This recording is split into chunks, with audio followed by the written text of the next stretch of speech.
정민 교수님을 국문학과 교수님이신데요. 뭐 워낙 유명하시니까 다산 정약용과 연암 박지원의 다양한 책들 또 차에 대한 책들로 거의 외부 강의를 한 10년 동안 안 하셨다니까요. 일반인들은 참 뵙기가 쉽지 않은 분인데 오늘 정 교수님 모시고 말씀 나눠보도록 하겠습니다. 특히 400여 년 전 스페인 출신 천주교 예수의 선교사인 판테아가 쓴 수양서 이 7극을 최근 출간하셨는데 이 7극은 중국과 한국에, 중국에서 이제 중국 선교사로 왔으니까 중국에서 태어났는데 중국과 한국에 어떤 의미가 있습니까? 이게 이제 7극이 일종의 서양인들의 윤리서 같은 책이거든요. 그래서 이제 중국의 서양 선교사들이 처음 이제 진출해서 중국 쪽의 지식인들과 이 접속하는 문제가 상당히 어려움이 있었습니다. 그렇겠죠. 네, 이제 여러 가지 이제 풍토도 있고 다르고 공부의 배경도 다르고 하니까. 그러니까 이제 이 서양 선교사들이 어떻게 이제 중국의 지식인 사회 이 천주교 교리를 이렇게 전파하거나 그네들이 받아들이는 토양을 만들까를 참 고민을 했죠. 그래서 그 고민의 결과가 바로 이 7극이 대표적인 책 중에 하나인데요. 그래서 이제 중국 사람들이 흔히 쓰고 있는 논어나 맹자의 글의 형식이 있지 않습니까? 그렇죠. 자활하면서 이제 말하는 그 형식을 7극이 그대로 이제 활용을 합니다. 그래서 뭐 아리스토텔레스가 말하기를, 솔로몬이 말하기를, 그렇죠. 이런 식의 이제 잠언을 소개하고 거기에 자기의 의견을 이제 조금씩 덧붙이거나 어떤 그런 식의 이제 토막토막의 글로 뭔가 사람이 살아가면서 이제 여러 가지 겪을 수 있는 여러 가지 경우의 수들을 놓고 이제 가르침을 주는 거죠. 이런 형식의 이제 글쓰기는 중국인들에게는 이제 일종의 어록체라고 해서 주자 어록이나 뭐 이런 것도 있고. 뭐 사실은 또 책은다는 느낌이 들다. 좋은 얘기는 다 뽑아놓은. 네, 아포리즘 이런 것도 있고 또 불경도 여시한문 해가지고 들어가는 똑같은 방식이지 않습니까? 그러니까 그런 굉장히 익숙한 글쓰기, 동양에서의 글쓰기 방식을 이제 7극이 그대로 끌어와서 한문으로 텍스트를 이제 해서 제시를 한 것이죠. 그러니까 이제 중국의 지식인들의 경우에는 거부감이 없이 그대로 이제 쭉 받아들일 수가 있는데 거기다가 내용도 좋거든요. 그러니까 이건 뭐지?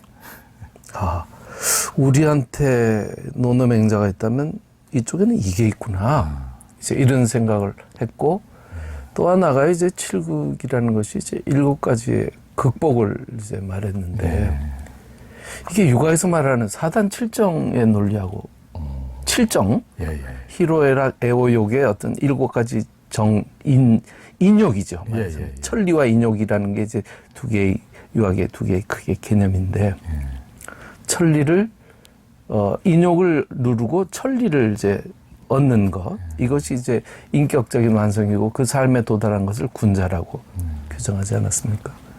그러니까 그러자면 이제 이 7정을 어떻게 극복할 것인가의 문제인데 7극도 사실 바로 그 주제를 다루고 있거든요. 그러니까 직접적으로 너희들 천주교 믿어라, 뭐 예수 믿어라 이렇게 말하지 않고 너희들이 말하는 4단 7정과 우리가 말하는 7극을 한번 들어볼래? 이렇게 이제 이야기를 하는 전략을 선택한 거죠. 이게 이제 중국 사람들한테 아주 확 먹혔습니다.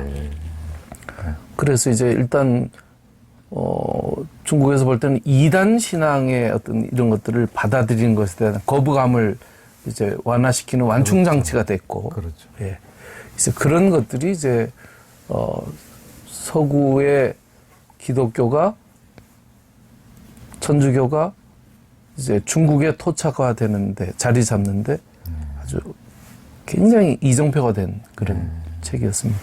이거를 이제 18세기 초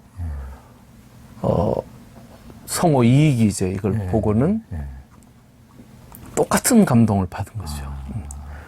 야, 이거 대단한데? 우리 유가들이 말하지 못했던 방법으로 생각지 못한 사유를 보여주는데 놀랍다. 그 중에 뭐 신앙에 관한 문제를 다룬 것은 조금 좀 거슬리지만 그거 우리가 빼고 읽으면 아주 그 영양가가 있는 그렇죠. 큰 차이가 없구나. 네, 텍스트다.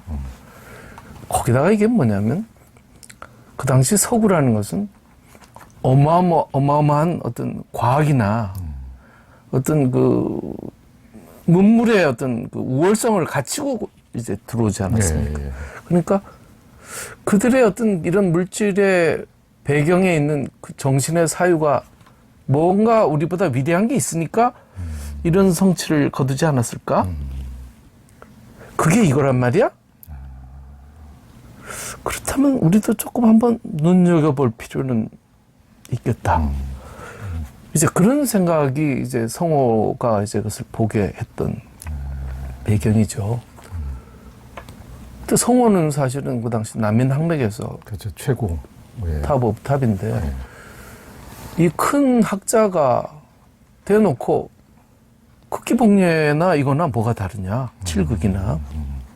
극기복례라는 것은 극기라는 게 사실 인욕을 극복해서 그렇죠. 예의 상태로 돌아간다는 건데 예의 상태라는 것은 말하자면 카오스가 아니라 코스모스의 상태로 이제 추구하는 거 아닙니까? 질서 있고 정돈된 상태를 어떻게 하면 우리가 회복할 것인가?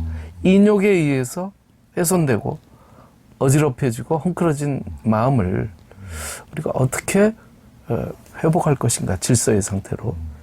이것이 바로 이제 칠극의 논리하고 이제 맞아떨어지니까 이제 제가 책에도 이 극기복례라는 말을 그렇죠. 썼는데 극기복례 앞에 이게 이제 딱 예, 서양 버전의 육아의 핵심인데. 맞습니다. 예, 예. 서양 버전의 극기복례다. 그렇죠. 이렇게 이제 생각을 하게 된 거죠.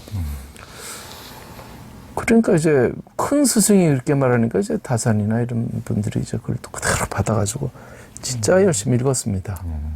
그래서 그런 의미에서 이 칠극은 서학이 동아시아에서 받아들여지는데 대단히 중요한 이정표 역할을 했던 책이다. 네.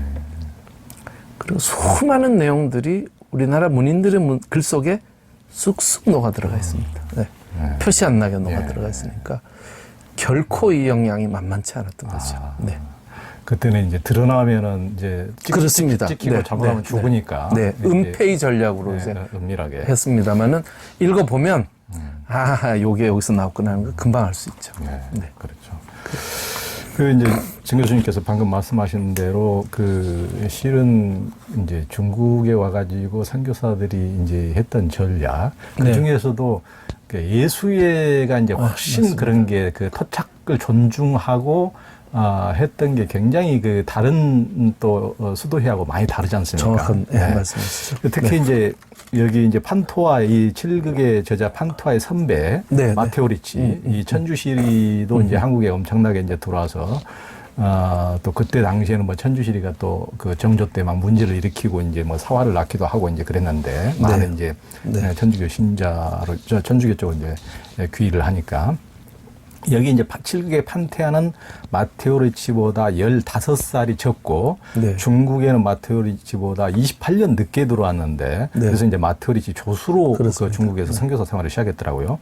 그래서 이제 마테오 리치 같은 경우 천주시리를 지은 마테오 리치도 굉장히 그 기억술의 또 천재로 굉장히 천재적이고 한문도 막 그렇게 일찍 익히고 그런 거 보면 참 깜짝깜짝 놀라요. 한문이 우리가 한국 사람 우리가 같은 함자 문화권에 살아도 쉽지 않게 요즘 다 느끼고 있는데 그때 당시에 마테오 리치는 뭐 들어온 지 뭐 1, 2년 만에 막 그 쓸 정도로 그 정도로 막 그 박식하게 이렇게 하고 굉장히 또 한문 경전들을 연구해서 번역도 하고 이런 역할을 했는데 이제 마테오 리치는 이태리 뿐이고 판테아는 스페인. 예수의 원래 본고향이 스페인이거든요. 맞습니다. 이제 스페인. 그러니까 둘이가 나라는 다르지만 같은 예수회 소속. 예수회가 이제 훨씬 더 그 나라의 학문과 종교와 사상을 존중하면서 이제 선교하는 전략을 굉장히 뛰어난 그런 이제 둘 다 그런 이제 예수의 소속이고 그래서 이제 둘 다 이제 유교권인 중국의 사상 문화를 빠르게 익혀서 천주교를 동양에 알리는데 굉장히 중요한 기여자들인데 둘 간의 어떤 뭐 차이점이 있습니까? 그러니까 예를 들면은 이 판테아는 마테오리치 계승자라고도 볼 수가 보여지는데요. 천주시리를 마테오리치가 졌다면 천주시리 또 속편을 판테아가 또 지었더만요. 네, 네, 네. 그러니까 거의 이제 계승자로 볼 수가 있는데 좀 뭐 어떤 차이도 있습니까?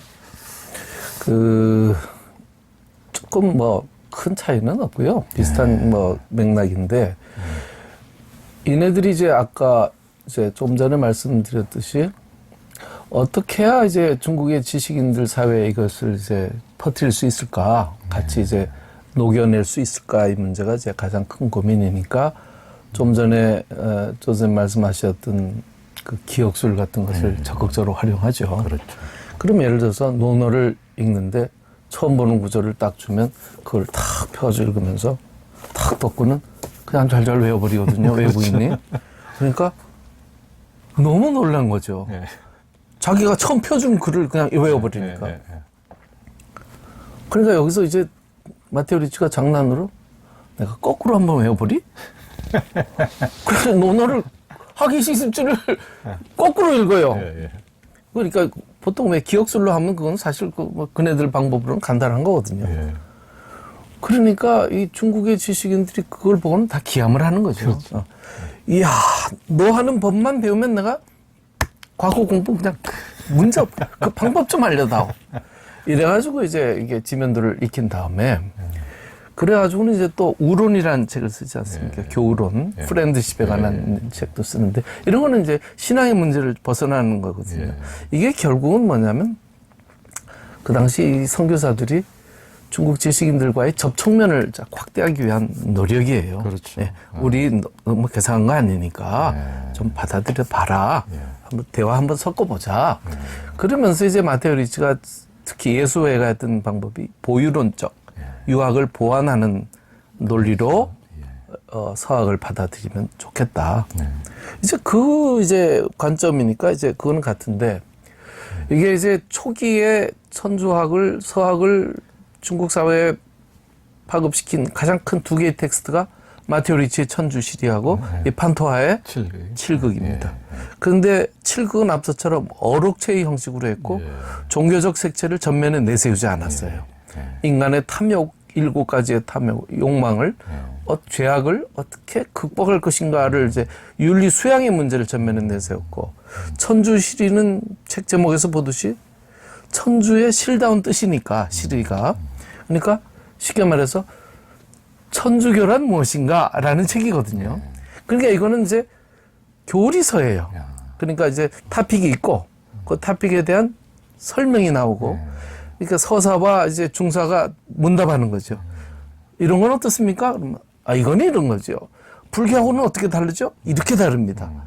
내가 볼 땐 같은 것 같은데 그렇지 않아요. 뭐 이런 식의 이제 문답이거든요. 그러니까 그런 식의 이제 문답은 목표가 명확해요.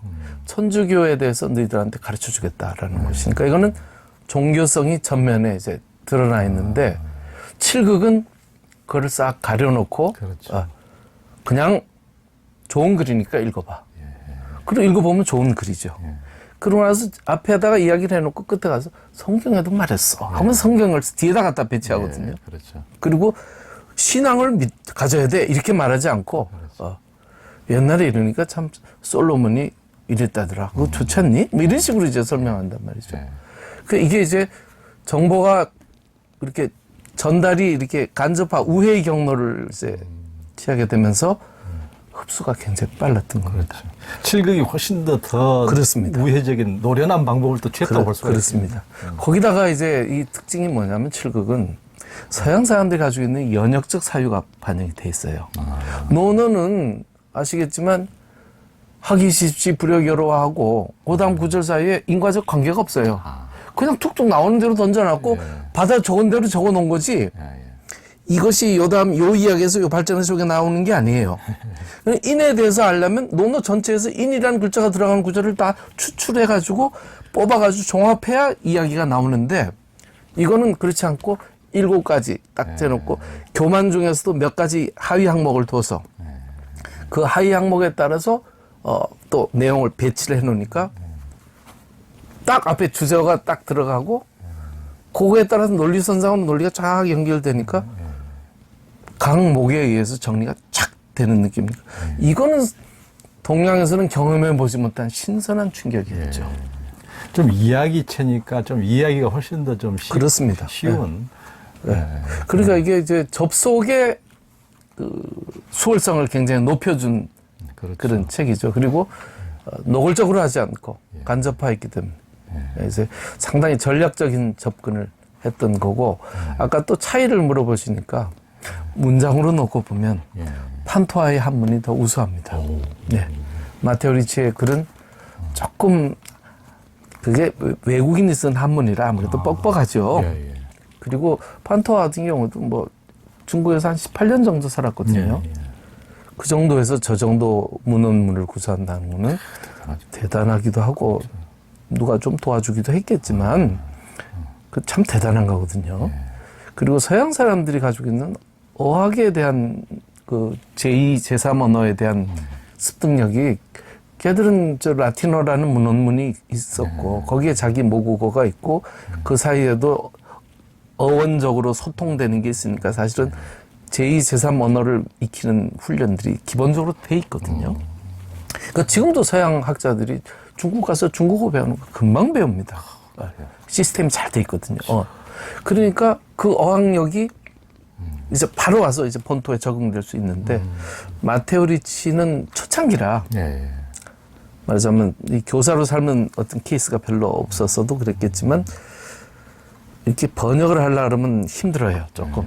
근데 이거는 상당히 세련된 문헌문을 구사하고 있습니다. 그래서 그것도 사실은 전달력을 올려주는데 상당히 좋은 역할을 했다고 봐야죠. 그러니까 이제 서양 선교사들이 처음에 이제 중국 땅에 발을 디었을 때 이제 판테보다 먼저 마테오 리치가 왔을 때는 처음에는 이제 중국 땅이 불교국가인 줄 알고 승복을 입고 이제 거기서 활동을 하다가 좀 있어 보니까 그게 아닌 게 이제 아니 불교가 아니고 유교가 다 잡고 있네.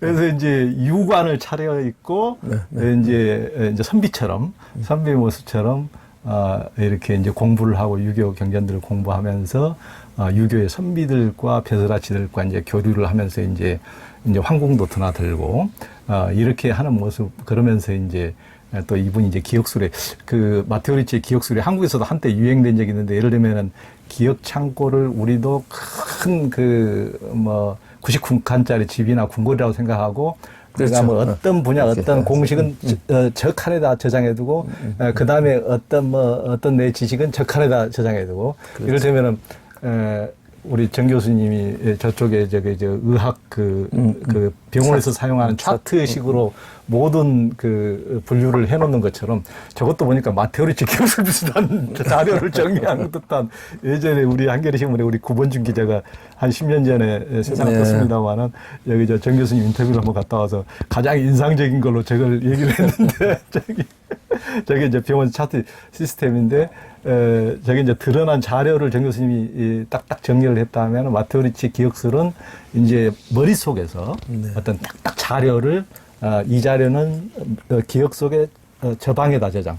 또 이 자료는 기억 속에 그 다음 방에 저장. 이렇게 차곡차곡 저장해 두면은 다음에 내가 뭘 예를 들면 다산 그러면 기억을 그 방으로 가서 그 방에서 이제 딱 꺼내 쓴다. 하여튼 이런 식의 기억술을 굉장히 암기에 탁월하다 그래가지고 한국에서도 꽤 유행이 된 적이 있습니다. 그래서 굉장히 이제 정 교수님도 말씀하셨지만은 마테오 리치가 중국 사회에 쉽게 이렇게 거기도 이제 그 사서삼경의 암기가 벼슬과 직결되니까 굉장히 이제 과거 시험과 직결되니까 굉장히 이제 암기술을 중요시하던 때 마테오 리치가 쉽게 이제 벼슬아치들과 이렇게 교유하는 계기가 되기도 했는데요. 그래서 이제 그 다음에 이제 등장한 이 이제 판테아, 판테아는 이제 이게 이제 성경과 서양 철학, 성인들의 유화를 이제 폭넓게 인용을 많이 했더라고요. 그래서 유학이 지향하는 이제 도덕과 차이가 없다는 것을 은연중에 이제 심어줬는데요. 동서양 예식을 폭넓게 이제 섭렵하고 특히 이제 동양 고전에 해박하신 정 교수님 보시기에 동양 유가의 도덕과 칠극이 말하는 이게 이제 이것과 이런 이제 여기서 이제 칠극이라는 것은 아까 언급을 하셨지만은 이제 교만에 맞서는 겸손, 질투를 이기는 인해, 탐욕을 없애는 관용, 분노를 가라앉히는 인내, 식탐을 누르는 절제, 음란의 불길을 시키는 정결, 나태를 깨우는 근면, 이렇게 이제 7가지의 죄를 극복한다는 덕으로서 네. 이런 건데 칠극 이런 수양과 철학의 동양 유가 철학의 성리학과는 어떤 뭐 이제 보완한다고 말씀하셨는데 어떤 네. 좀 차이도 있습니까? 뭐 차이보다는 그러니까 기본적인 그 틀이 좀 전에 말씀드린 이 천리 인욕의 대비 구조 속에서 예. 보통은 이제 육아에서는 4단과 7정을 말하지 않습니까? 예, 예. 그러면 이제 4가지 단서, 어떤 부끄러움에 관한 문제라든가 겸양의 문제라든가 이런 그 4가지의 단서를 가지고 7가지의 그 저 인욕에서 희로애락 애호욕의 그 7정을 이 4가지 단서를 어떻게 컨트롤할 것인가가 사실은 육아의 수양론의 예. 핵심이 아닙니까? 그렇죠. 인의예지로. 예.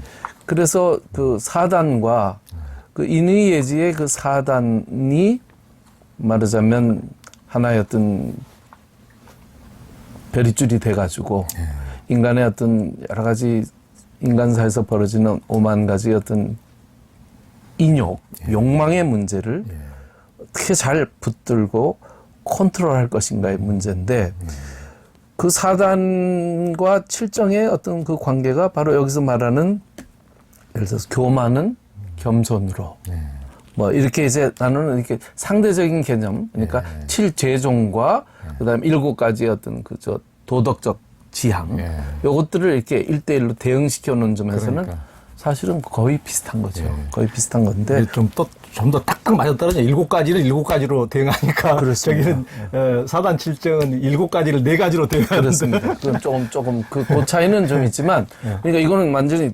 대증요법으로 요것과 요거 1대1 매치로 해놓으니까 딱 눈에 쏙 들어오죠. 그렇죠. 근데 이제 사실은 서양에서도 보면 8제종설도 있고 7제종설도 있고 한데 굳이 7에다 맞췄거든요.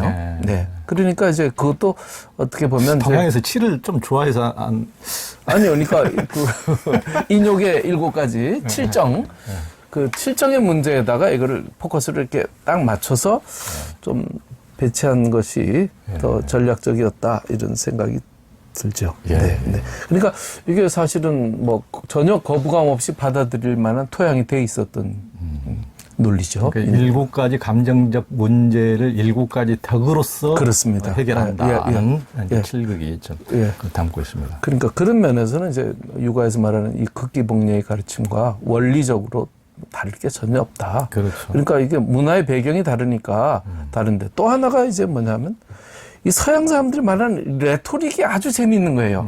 동양 사람들의 입장에서 볼 때는. 말하는 방식이 너무 재미있는 거예요. 자기들이 생각하지 못한 방식으로 설명한단 말이에요. 뭐 우정에 관한 문제도 마테오 리치가 교론의 첫 줄에서 뭐라 그랬냐면 벗이란 무엇인가? 벗은 제2의 나다. 이 말에 조선 선비들이 완전 열광을 했습니다. 친구를 제2의 나라니. 그래서 이 연안 박지원, 박제가 이동무 이 사람들이 이 제2의 나라는 이 논리를 가지고 글을 얼마나 많이 남겼는지 몰라요. 그래서 우정론의 시대가 이제. 근데 사실은 그 전에 그 오륜에서 이 붕어 유씨는 5번째였거든요. 꼴찌였어요. 사군 이충이 맨 위고, 그 다음 부자, 뭐, 유친, 이렇게 가던 단계에서 붕어 유씨는 맨 끝자리에 있던 건데, 이게 이제 갑자기 확 부각이 되면서, 친구가 없는 인간은 정말 불행한 인간이다. 그런데 이제 여기에 나오는 그 이야기에 보면 알렉산더 이야기가 그렇게 많이 나와요. 그렇죠. 알렉산더 대왕이 많이 나오는데 그게 마테오 리치 우정론에도 많이 나옵니다. 마테오 리치가 알렉산더가 저기 어디 가서 정벌을 하고 전리품을 얻으면 다 나눠주거든요. 부하들한테. 자기는 하나도 안 가져요. 그러니까 다리우스가 야, 그럼 네 창고에는 뭐가 있냐? 네 창고는 어디 있냐? 그러니까 내 창고는 내 친구의 가슴 속에 있지. 이렇게 이제 대답하는데 그런 말이 멋있는 거예요, 아주. 와, 그 멋있다. 그러니까 제가 보기에는 판테아가 약간 이 사람도 수사설의 같은 달인이어가지고 원래 원제는 이제 방금 정 교수님이 말씀하신 원래 원제는 알렉산더의 이제 프루타르프 영웅제 이런 데 보면은 나는 내게는 희망이 있다. 하여튼 이제 당신한테는 뭐 재물이 하나도 안 나오면 내게는 더 큰 희망이 있다는 이제 이런 식으로 프루타르크 영웅전에는 언급한 것을 판테아가 약간 좀 다른 식으로 변형한 또 거죠. 그러니까 이거를 전문풍으로 싹 바꾸거나 그러니까. 짧게 서사를 좀 정리해가지고 네. 아주 임팩트 있게 전달할 수 있는 네. 그런 요령을 잘 갖췄어요. 그래서 네. 이제 뭐 그런 이야기 또 여기도 보면 그런 이야기도 나거든요. 장님이 갑자기 눈을 떴는데 그래서 안 보이던 세상이 이제 보였는데 결국은 자기 집을 못 찾아가지고 이제 헤매게 되거든요. 안 보이니까 눈을 떴는데 지팡이로는 다 짚고 갔는데 그렇죠. 그러니까 이제 저 도로 장님 만들어 주세요라고 하는 이야기가 나오거든요. 저 사실 장님으로 살래요. 너무 힘들어요. 이렇게 말하는데 이게 연암이 이제 눈뜬 장님 그 유명한 비유입니다. 그렇죠. 그 이야기가 다 이제 이런 데서 나오는 거예요. 그렇죠. 연암은 사실 천주교하고는 아무 상관이 없는데도 그 글 속에 그런 비유의 언어들이 계속 들어갑니다.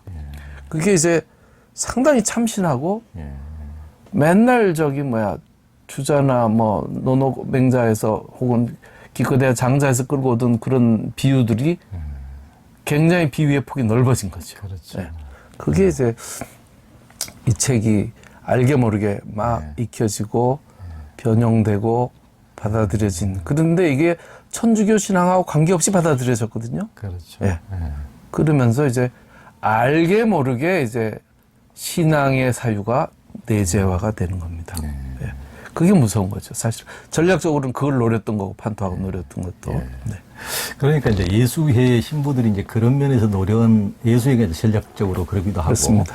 네. 이제 중세 카톨릭은 실은 이제 그리스 철학과 히브리의 기독교 철학이 굉장히 싸우기도 하고 굉장히 치열한 투쟁도 하면서 또 그리스 철학에 대해서 굉장히 또 마녀사냥식으로 이렇게 수도회에 대해서 이렇게 하기도 했는데 이거는 이제 그 다른 아마 중세 그것을 그대로 이온 도미니크 수도회나 이런 데가 왔으면은 굉장히 전공법으로 그렇죠. 하다가 더 많이 깨졌을 텐데 다 죽었을 거예요. 다 죽었을 다 텐데. 죽었을 거예요. 근데 이제 이게 예수의 수도회이기 때문에 그것을 전부 다 그리스 로마 철학을 전부 다 통틀어서 안고 갔죠. 안고 이걸 하기 때문에 거기에 이제 풍부한 어떤 그 종교적 생명력이 이제 히브리 종교에 있지만은 이제 지혜는 그리스 로마가 훨씬 풍부하잖아요. 풍부한 예화와 같은 성현들의 어떤 철학도 풍부한 게 있으니까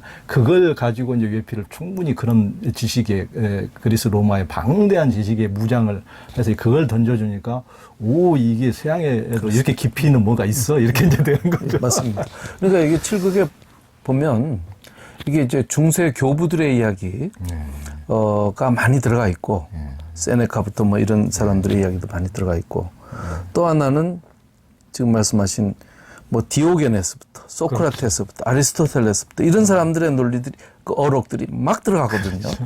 이게 그러니까 그냥 기독교의 세계관에 딱 갇혀 있지 않고 그렇죠. 서구적 사유를 이제 보여주는 그 창구 역할을 한 거고 그네들이 말이 자기들이 생각지 못했던 어떤 사유의 부분을 촌철살인으로 건드려 주거든요.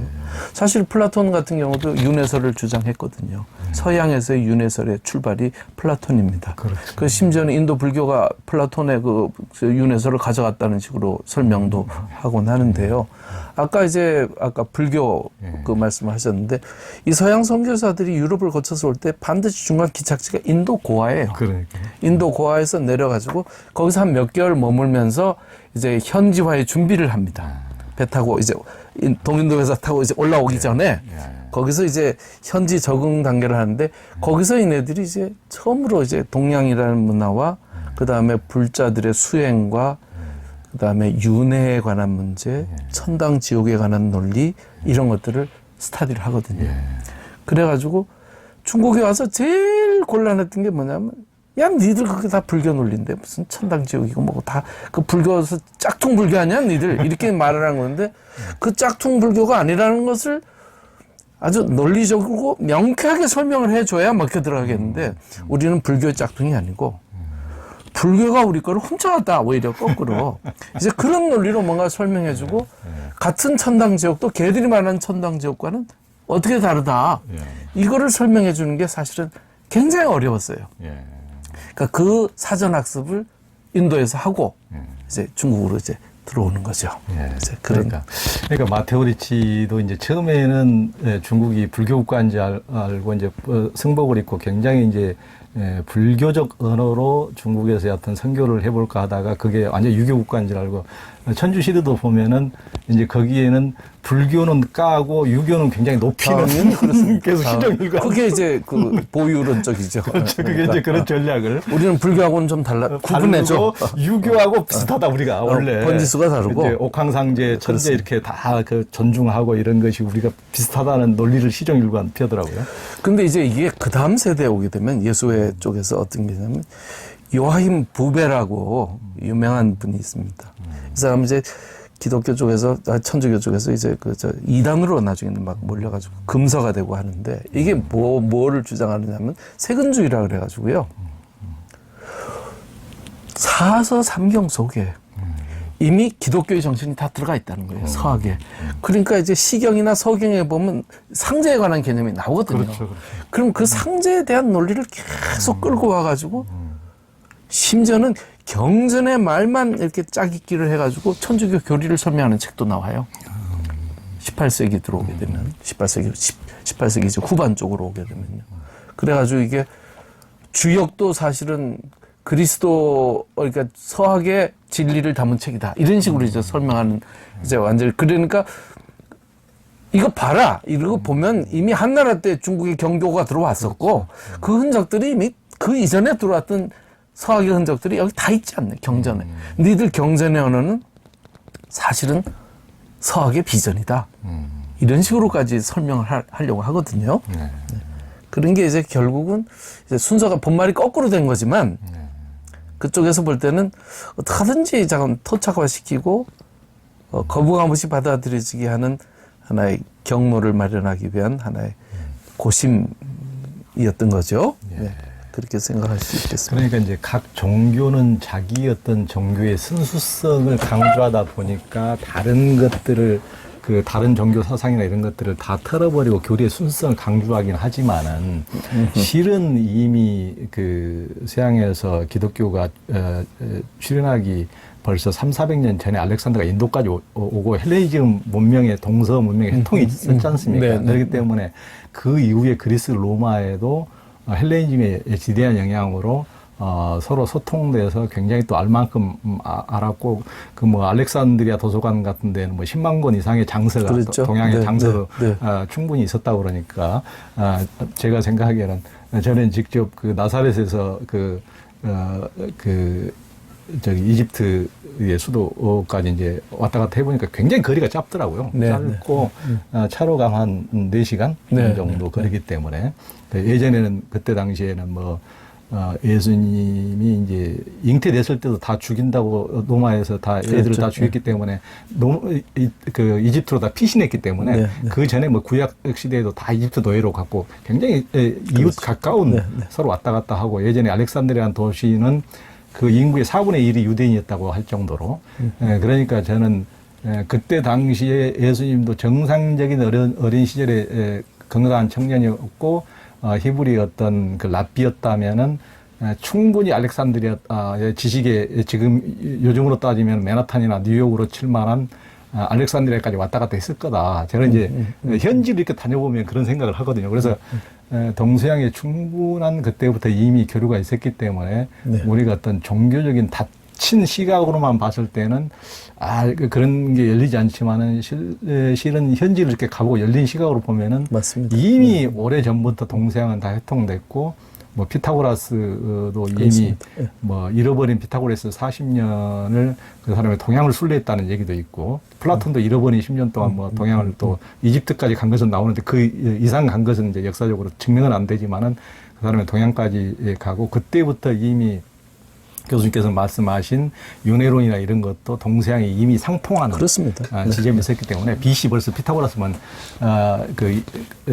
부처나 노자의 그 이상의 세기인데 그 오래된 역사인데 그때부터 동서양의 유통이 있었기 때문에 이것이 이제 이게 갑자기 하늘에서 떨어진 게 아니고 이게 이제 실은 단절된 이후에 이제 시도가 됐지만 판테아라는 분에서 시도가 됐지만은 그 훨씬 더 이전부터 동서양의 회통이 있었던 걸로 볼 수가 있는 거죠. 제가 아까 플라톤이라는데 피타고라스 예, 말씀- 피타고라스. 말씀. 예.